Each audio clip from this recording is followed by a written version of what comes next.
Blade Runner 2049 is directed by Denis Villeneuve. I can never say I'm his sorry, last we name. were not pronouncing his name. The director of other films such as Prisoner, Sicario, and Arrival, and all that. This film stars Ryan Gosling, Harrison Ford, and Robin Wright, and among others. And this is actually the sequel to the original Blade Runner that came out in 1982. And in this story, we deal with Ryan Gosling's, in the futuristic world of Los Angeles 2049, we deal with Ryan Gosling's character, who is a police officer working for the LAPD, who goes by the name of K. And there's a plot that involves with him having to look for, to kind of go into a minimum because we don't want to spoil anything, he's looking for a child that is supposedly a replicant from a previous case that he worked on. I guess it has to do with basically what I got out of it. And this is like one of those movies you're going to have to probably watch a few times to get what they're really doing. I think that what it was they wanted him to find because the replicant had a baby and they're not supposed to have children. Yeah, because in this futuristic world, replicants, like in the first film, are not allowed to be on Earth or off-world, so to speak.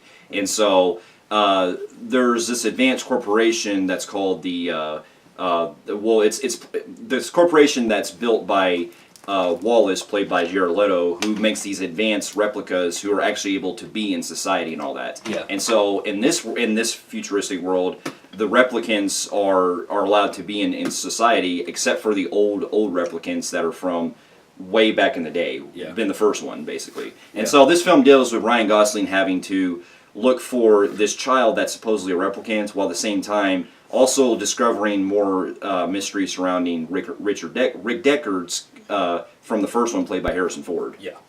And so, gonna go with the minimum with that because we really don't want to spoil anything. Yeah, we'll go in more detail in the spoiler. Yeah, but we're just gonna keep that a minimum because we're gonna have a separate video that goes over more of the details. Because the plot in this film is like, it's like everything is a twist or a spoil. So. Yeah, so it's kind of hard to do this. Yeah. So, but to go into a little bit of backstory, I'll be honest, up until a few days ago, I actually had never seen the original Blade Runner. I did, but I went like since the 90s not seen it, so I rewatched it 3 months ago.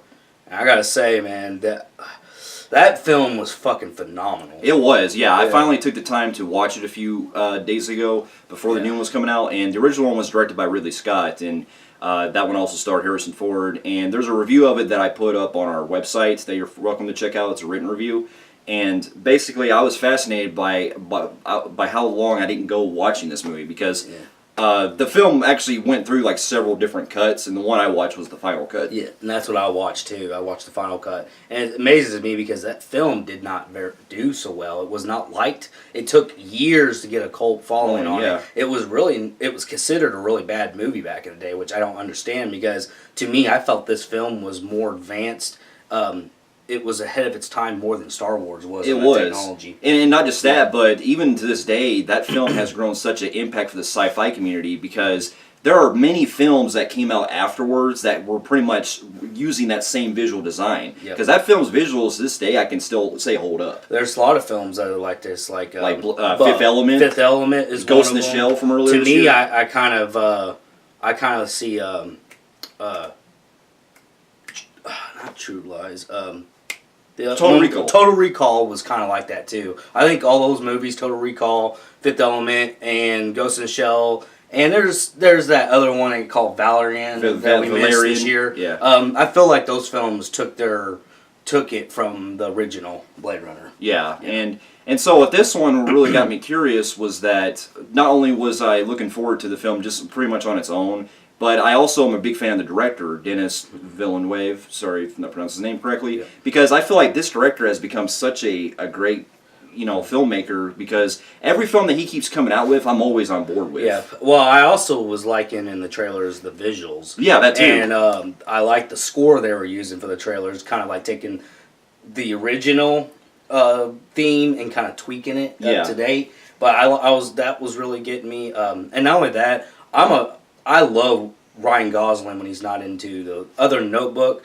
I like it when he does these type films because I'm not much into his chick flick movies, but I seriously, like every time he does something like this, or Murder by Numbers, or Drive, Nice Guys, or Nice Guys, he just those are like phenomenal films. Yeah, and that was another thing that got me. So yeah, and so with this one, I can honestly say like to start out with, I really feel like I love this about the same as the first one, because I love the first one a lot, and I think this one, I don't really know if I love it more or about the same as the first one, but I still highly enjoy it. Like, you can find things you like better in the first one compared to this, but you can find things in this that's better than the first one. Yeah. So it's like it depends on what you're talking about. Yeah, so to get my pros out of the way, I really, like you were going back to Ryan Gosling, I really enjoyed his performance in this, and his character as well, because I'd say about the first, like, 2/3 of the film, it kind of becomes more like a mystery type movie. Now, again, we won't go into detail, but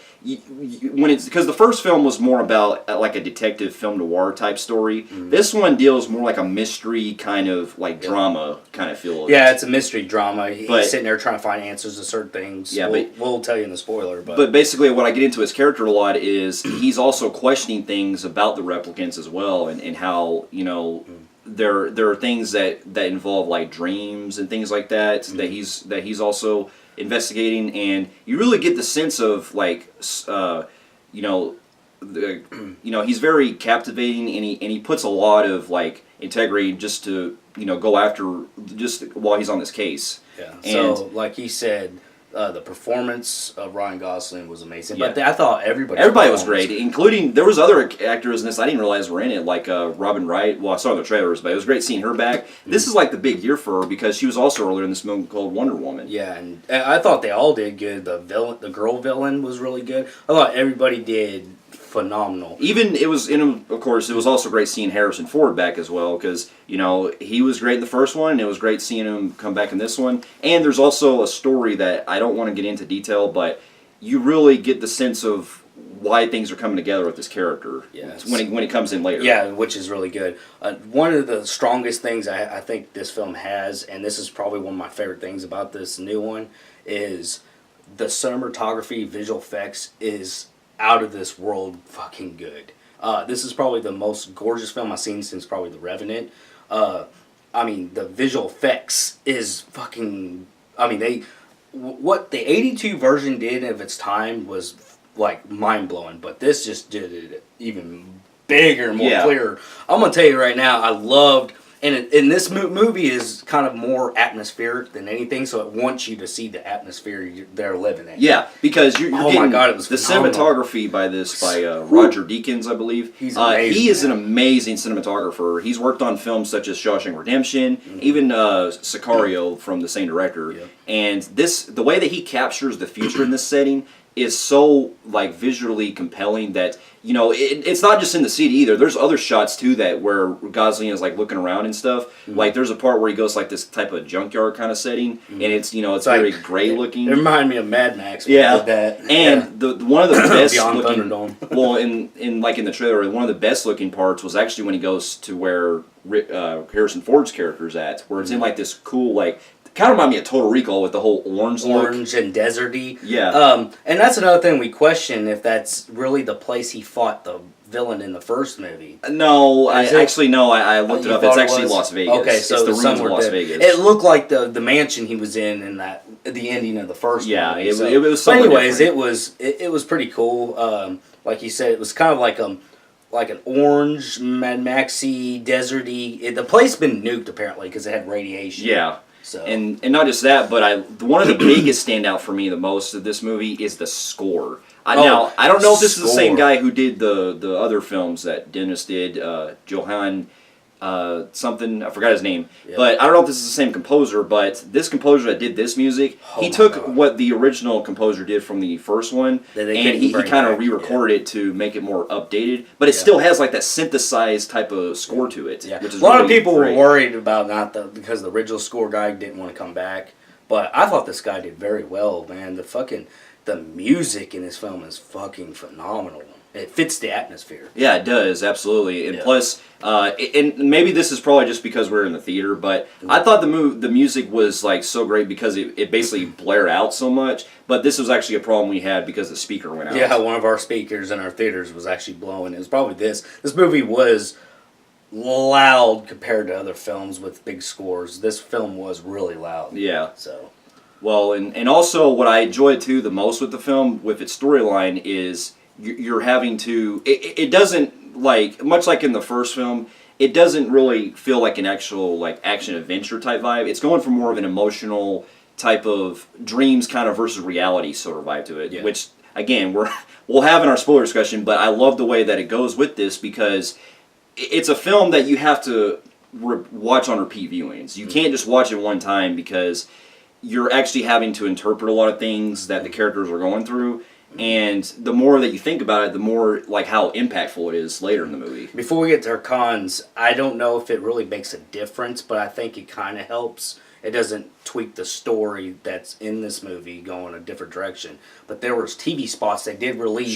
Shorts, yeah. It kind of fills the gap. Doesn't fill the big gap between 1 and 2. It kind of does. It kind of gives us. There's characters in this film, like you have Jared Leto and then Batista. I can't say his last name.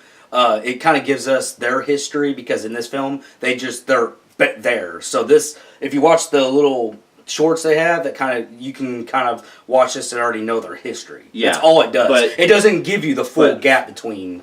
Yeah, and that's. Yeah. But for what they do with these characters in the film, I still enjoyed, because I do like their performances. And I guess this is probably the second film that I've seen Jared Leto play in where basically his scenes kind of got cut, like off of Suicide Squad. Yeah, I don't know.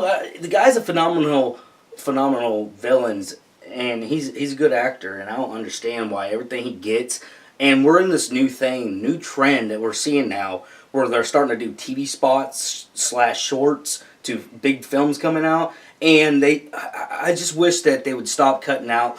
The shorts usually are big, like something you want to see in the movie, and they do that every movie, it seems like, this year. I know. And it's a big part of the story. I thought the shorts in Blade Runner and this Blade Runner could have worked in the movie, so we could have, but I get what they're saying. Yeah. I get what they're trying to do. They want you to see their other stuff because they want more run time to.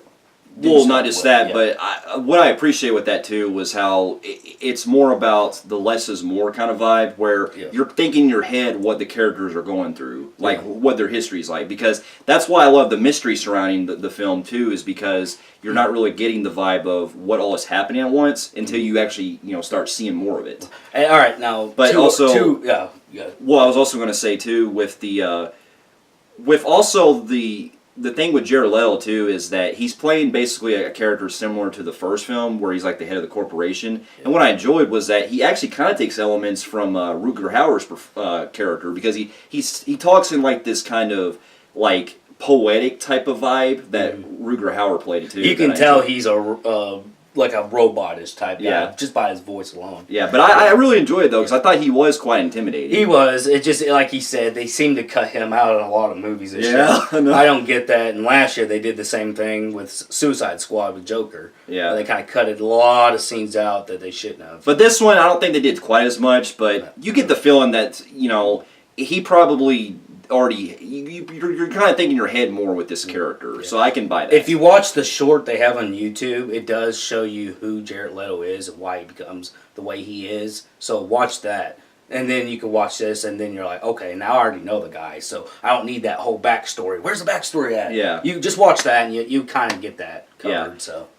Yeah. But, so any cons? Well, kind of like what I was saying with the first film, there are little minor cons I have with this, very teeny tiny. I felt like maybe there probably could have been more exploring with some of the things that are brought up in the film that are not necessarily resolved. Yeah. But again, I feel like because they're going for more an ambiguous type of note, it's kind of really debatable whether that really changes like the film itself. This film is a little different because I have little minor flaws like he just stated. That's one of them. There is some flaws I want to bring up, but I think I'm going to wait till spoiler, because the little flaws I want to say, it will actually spoil something. So yeah, I'm probably gonna wait until the spoiler to talk about the little cons I have. And trust me, they're just little. They're more questions than flaws. So it's not like I'm complaining about the movie. The movie overall was phenomenal. It's just I got some questions on some of the directions they went. Just check out our spoiler review and I'll explain. But overall, though, like with the little cons that I do have. I mean, it's really just really minor. It's more about They could have maybe added more layers necessary, and it's really more with the shorts. I think could have probably been included with the film, but I still get what they were going for with the whole ambitious note. So again, we'll talk about these in the spoiler. But overall, though, I do highly enjoy Blade Runner 2049, and everyone, please get a chance to go see this in theaters because this is not doing too well at the box office. Because the first film did the same. It didn't do good in theaters, but it later made a huge impact on video and all that. Yeah. But if you can, please go see this film because this is definitely either on par with the first one or it's even slightly better. And the thing I'm going to say this: if I don't see this movie on a nomination of Oscars for cinematography and costume design, at least I'm gonna be fucking pissed because this film speaks Oscars on those two things. So it does on both visual design and cinematography and score even. Score should be up there. If I don't see that or costume design, they do the costume design ones. Generally, that goes to more the like independent-ish type things. Yeah. I still think this film should be qualified for it. So. Yeah, I do too. Yeah. But overall, though, with that being said, I mean, there's more I want to go into detail, but I'm going to go ahead and give the film a 9.5 out of 10. Yeah. I'm going to go just a little bit under him, but I still thought it was a phenomenal film. I'm going to go 9 out of 10. Fair enough. Well, for those of you who have also seen Blade Runner 2049, let us know in the comments of what you thought of it, and also the first one as well. And if you like what you see here, you can feel free to like and subscribe to our channel, and check out some of our other reviews, and we'll be seeing you in our next review. We'll see you later.